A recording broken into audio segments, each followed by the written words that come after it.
Thiruvalla മഞ്ഞാടിയിലെ spa സെൻറ്ററിൽ കയറി ഗുണ്ടകളെ അവിടുത്തെ ജീവനക്കാരിയെ റേപ്പ് ചെയ്തു.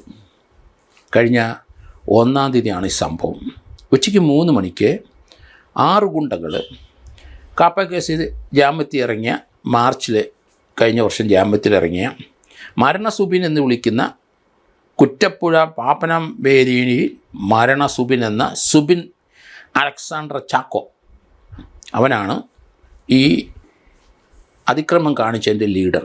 27 വയസ്സുള്ളതാണ് സുബിൻ അലക്സാണ്ടർ ചാക്കോ. അയാൾക്ക് ധാരാളം കേസുകളുണ്ട്. ഗുണ്ടയാണ്, കാപ്പ കേസിൽ പ്രതിയായിരുന്നു. കാപ്പ കേസിലെ ജാമ്യത്തിൽ അയാൾ 2025 മാർച്ചിലാണ് പുറത്തിറങ്ങിയത്. ഇപ്പോഴത്തെ ഇതൊരു കൊട്ടേഷനാണെന്നാണ് പറയുന്നത്. സ്പാ ഉടമ ഡോക്ടർ സഞ്ജയ് അദ്ദേഹം പറയുന്നത് ഇതൊരു കൊട്ടേഷനാണ്. തിരുവല്ലയിലും പരിസരത്തും മഞ്ഞാടിയിലുമൊക്കെ ധാരാളം സ്പാകൾ പ്രവർത്തിക്കുന്നുണ്ട്. സ്പായിലെ ചില പ്രവർത്തനങ്ങളൊക്കെ മോശമായ രീതിയിലൊക്കെ പ്രവർത്തനം നടത്തുന്നുണ്ട്. അതുകൊണ്ട് പോലീസുമായിട്ട് അവിശുദ്ധമായ കൂട്ടുകെട്ടുകൾ അവർക്കുണ്ട് എന്നാണ് ഡോക്ടർ സഞ്ജയ് പറയുന്നത്. കാരണം അല്ലാതെ ഇത് നടത്തിക്കൊണ്ട് പോകാനൊക്കില്ല. കാരണം മറ്റു രീതിയിലുള്ള പ്രവർത്തനങ്ങൾ, മോശമായ പ്രവർത്തനങ്ങൾ സ്പാ സെൻറ്ററിലുണ്ട്. അത് നമുക്കെല്ലാവർക്കും അറിയാം. തിരുവല്ലയിലെ ഈ സ്പാ സെൻറ്റർ ഡോക്ടർ സഞ്ജയുടെ വകയാണ്. അവിടെ പ്രവർത്തിക്കുന്ന മറ്റ് ചില സ്പാ സെൻറ്ററിൽ അവർക്ക് ബിസിനസ് കിട്ടാൻ വേണ്ടിയിട്ട് ഇവിടെ പോലീസിന് എൻ്റെ സഹായത്തോടു കൂടി തന്നെയാണ് ഒരു കൊട്ടേഷൻ ഇവിടെ ആരുടെയോ വാങ്ങി ആ ഗുണ്ടകൾ ആ സ്പാ സെൻറ്ററിൽ മഞ്ചാടിയിൽ അവർ അവിടെ കയറി. വെളിയിലെ 4 പേര് കാറിനകത്ത് വടിവാളുമായിട്ട് ഇരിപ്പുണ്ട്. 6 പേര് സ്പാ സെൻറ്ററിനകത്ത് കയറി. അതിനുശേഷം അവിടുത്തെ ജീവനക്കാരിയെ, അവർ അടുത്ത കാലത്ത് വന്ന ജീവനക്കാരിയാണ്. നേരത്തെ അവിടുന്ന് മാറിപ്പോയ മറ്റൊരു ജീവനക്കാരി അകത്ത് ഇരിപ്പുണ്ടായിരുന്ന സന്ദർഭത്തിൽ ഈ സ്ത്രീയെ അതിജീവിതയെ അവർ മുറിക്കകത്ത് 35 മിനിറ്റോളം പൂട്ടിയിട്ടു ക്രൂരമായി ആ പെൺകുട്ടിയെ പീഡിപ്പിച്ചു. അതിനുശേഷം അവളുടെ കഴുത്തിലെ കത്തി വെച്ചിട്ടാണ് ആ പീഡനം നടത്തിയത്. അതിനുശേഷം അതിൻ്റെ നഗ്ന ഫോട്ടോകളും എടുത്തു, പീഡിപ്പിക്കുന്നതിൻ്റെ ഫോട്ടോ എടുത്തു. അത് മൊബൈലിൽ അവരെടുത്ത് അത് കളക്ട് ചെയ്തു. മറ്റൊരു കാര്യം, അവളെ ഭയപ്പെടുത്താൻ വേണ്ടിയിട്ട് മുറിക്കകത്ത് അവളെ പൂട്ടിയിട്ട ശേഷം കത്തി കൊണ്ട് കഴുത്തിൽ വരഞ്ഞു. ആ കുട്ടി മരണം കണ്ടു, മരണത്തിനെ മുഖാമുഖം കാണുകയാണ്. അയാൾ 35 മിനിറ്റ് പീഡിപ്പിച്ചു. അതിക്രൂരമായി പീഡിപ്പിക്കുകയും ദേഹോപദ്രവം ഏൽപ്പിക്കുകയും ചെയ്തു എന്ന് അതിജീവിത പോലീസിൻ്റെ അടുത്ത് പറഞ്ഞു. കഴിഞ്ഞ 1-ാം തീയതി ഉച്ചയ്ക്ക് 3 മണിക്കാണ് ഈ സംഭവം. മഞ്ഞാടിയിലെ സ്പായിൽ കയറി ഗുണ്ടകൾക്കൊരു അബദ്ധം കൂടെ പറ്റി. അവർ അതിക്രമം കാണിക്കുന്നതിന് മുമ്പ് ആ സ്പായിലെ CCTV ദൃശ്യങ്ങൾ കാണാതിരിക്കാൻ വേണ്ടി മെയിൻ സ്വിച്ച് ഓഫ് ചെയ്തിരുന്നു. പക്ഷേ ഈ സ്പായിൽ അവിടെ കറണ്ട് ഇല്ലെങ്കിലും ശരി ഇൻവെർട്ടർ ഓട്ടോമാറ്റിക്കായിട്ട് വർക്ക് ചെയ്യുമായിരുന്നു. അതുകൊണ്ട് ഇവരുടെ പീഡനം കാര്യങ്ങളും അവിടെ കയറിയവരും പ്രതികളെപ്പറ്റി എല്ലാ ഡീറ്റെയിൽസും അത് റെക്കോർഡ് ചെയ്തിരുന്നു. അതുകൊണ്ട് CCTV ദൃശ്യം പോലീസിന് ലഭിച്ചു. അതിൽ നിന്ന് പ്രതികളെപ്പറ്റി അവർ ചെയ്ത പ്രവർത്തികളെപ്പറ്റിയൊക്കെയുള്ള ഐഡിയ പോലീസിന് കിട്ടി. ഏതായാലും അതൊരിക്കലും ഈ ഗുണ്ടകൾ പ്രവർത്തിച്ചില്ല. മെയിൻ സ്വിച്ച് ഓഫ് ചെയ്ത് കഴിഞ്ഞാൽ CCTV എങ്ങും പ്രവർത്തിക്കില്ല എന്നാണ് അവർ കരുതിയത്. പ്രത്യേകിച്ച് ഇതിനകത്തുള്ള CCTV ദൃശ്യങ്ങൾ. ഏതായാലും അത് ഇൻവെർട്ടറിൽ പ്രവർത്തിച്ചുകൊണ്ട് പോലീസിന് ആവശ്യമുള്ള ദൃശ്യ എവിഡൻസുകൾ കിട്ടിക്കഴിഞ്ഞു. അവർ പറഞ്ഞു ഇതൊരു കൊട്ടേഷനാണ് എന്ന് പറഞ്ഞു. 3 ലക്ഷം രൂപ മുതലാളിയുടെ നിന്ന് വാങ്ങിച്ച് തരണം എന്നും അവരാവശ്യപ്പെട്ടു. അതുതന്നെയല്ല, ഇത് കൊട്ടേഷനാണെന്ന് പറഞ്ഞ ആ വ്യക്തി അത് മരണ സുബിൻ തന്നെ. ആ സുബിൻ്റെ കൂടെ തിരുവല്ല മുപ്പിരിയിലെ ബെർലിൻ ദാസ് എന്ന് പറഞ്ഞ 38കാരനുണ്ട്. പിന്നെ 4 ഗുണ്ടകൾ വേറെ. ഏതായാലും പോലീസ് ഈ 2 ഗുണ്ടകളെ അറസ്റ്റ് ചെയ്തു. 4 പേര് രക്ഷപ്പെട്ട് അവർ ഒളിവിലാണ്. 10 പേരിലെ 4 പേര് പുറത്ത് കാറിൽ കാവലിരുന്നു, അവർ ഒളിവിൽ തന്നെ. പോലീസ് 6 പേർക്ക് ഈ സ്പാ സെൻറ്ററിനകത്ത് കയറിയ 6 പേർക്കെതിരായിട്ടാണ് കേസെടുത്തിരിക്കുന്നത്. അതിനകത്ത് അതിജീവിത ഒരു ചെറിയ കാര്യം പറഞ്ഞു.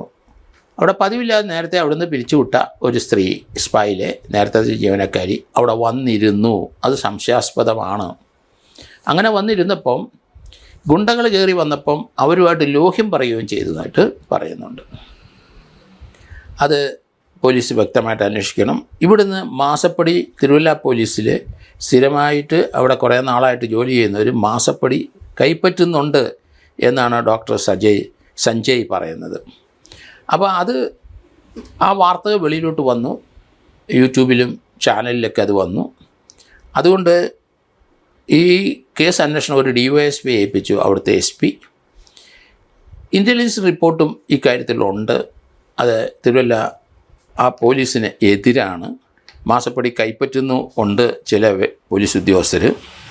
അതുകൊണ്ട് അവിടുത്തെ സബ് ഇൻസ്പെക്ടർ SHO അന്വേഷിക്കേണ്ട, അത് DYSP തിരുവല്ല അന്വേഷിക്കട്ടെ എന്ന് അവിടുത്തെ SP ഉത്തരവിടുകയും ചെയ്തു. അതന്വേഷിച്ച് അന്വേഷണം നടക്കുകയാണ്. ആ സ്പായ്ക്കുള്ളിൽ കയറിയ 6 പേരിലെ 2 പേരെ പോലീസ് അറസ്റ്റ് ചെയ്യുകയും ചെയ്തു. അവിടെ വന്ന ഒരു കസ്റ്റമർ ഉണ്ടായിരുന്നു. ആ കസ്റ്റമറെ മുറിക്കകത്ത് നഗ്നനാക്കി. അതിനുശേഷം ഈ അതിജീവിതയെ ചേർത്ത് നിർത്തി അവർ ഫോട്ടോ എടുക്കുകയും ചെയ്തു. ഇത് കൊട്ടേഷനാണെന്ന് പറഞ്ഞപ്പോൾ നമുക്ക് ഇതേ രീതിയിലൊരു കൊട്ടേഷൻ്റെ കാര്യമല്ലേ ഓർമ്മ വരുന്നത്. നമുക്കറിയാമല്ലോ, അവിടുത്തെ സിനിമാ നടിയെ അതിജീവിതയെ പീഡിപ്പിച്ചത്. അതിനകത്ത് ദിലീപ് അടുത്ത കൊട്ടേഷനാണെന്ന് പറഞ്ഞു. അങ്ങനെയായിരുന്നില്ല ആ കേസിൻ്റെ അന്വേഷണം. ആ കേസിൻ്റെ 1-ാം പ്രതി ഉൾപ്പെടെ 6 പേരെ 20 വർഷത്തേന് ശിക്ഷിച്ചു. ആ അതിജീവിതയെ, ആ നടിയെ പീഡിപ്പിക്കുന്ന സമയത്ത് തുടക്കത്തിൽ അയാൾ പറഞ്ഞത് ഒരു കൊട്ടേഷനാണെന്ന്. അതേ വാക്ക് തന്നെയാണ് ഇവിടെയും മഞ്ഞാടിയിലെ സ്പാ സെൻറ്ററിലും റേപ്പിന് മുമ്പ് അവിടെ കയറി അവരെ ഭീഷണിപ്പെടുത്തിയ ശേഷം പറയുന്നത് ഇതൊരു കൊട്ടേഷനാണ്, 3 ലക്ഷം രൂപ മുതലാളി തരാൻ പറഞ്ഞേക്കണം, ഞങ്ങൾക്ക് ഒരു കൊട്ടേഷൻ കിട്ടിയോണ്ടാണ് ഇത് ചെയ്യുന്നത്. കൊട്ടേഷൻ കിട്ടിയ ആളാണ്, ആ റേപ്പിനാണ് കൊട്ടേഷൻ എന്നെനിക്ക് തോന്നുന്നു. സുബിൻ അലക്സാണ്ടർ ചാക്കോ എന്ന വ്യക്തി ആ പെൺകുട്ടിയെ അതിക്രൂരമായി പീഡിപ്പിച്ച് പറഞ്ഞ വാക്കാണത്, ഇത് കൊട്ടേഷനാണ്. അയാൾ ആ മുറിക്കകത്ത് ആ പെൺകുട്ടിയെ കയറ്റി ആ മുറിയുടെ അകത്തുനിന്ന് പൂട്ടി അതിനുശേഷം 35 മിനിറ്റോളം പീഡനമാണ്. ആ കുട്ടി എങ്ങനെയാണ് സർവൈവ് ചെയ്തതിന് അതിശയം തന്നെ. എന്തായാലും കേരളത്തിൽ ഇതുപോലുള്ള സംഭവങ്ങൾ ധാരാളം നടക്കുന്നുണ്ട്. നമുക്കറിയാമല്ലോ, പൾസർ സുനിയുടെയും സംഘത്തിൻ്റെയും അതും കൊട്ടേഷനാണെന്ന് ആ കാറിൽ വെച്ച് പറയുകയും ചെയ്തു. ഇതിനകത്ത് ഈ മുറി വെച്ച് സ്പാ സെൻറ്ററിൽ മഞ്ഞാടിയിൽ അവർ അതിക്രമിച്ച് കയറിയിട്ട് പറഞ്ഞതൊരു കൊട്ടേഷനാണെന്ന്. ഏതായാലും തിരുവല്ല DYSPയുടെ അന്വേഷണം ആണ് ഇനി വരുന്നത്. ഇനി അതിനകത്ത് 4 പേരെ അടിയന്തരമായിട്ട് അറസ്റ്റ് ചെയ്യേണ്ടിയിരിക്കുന്നു.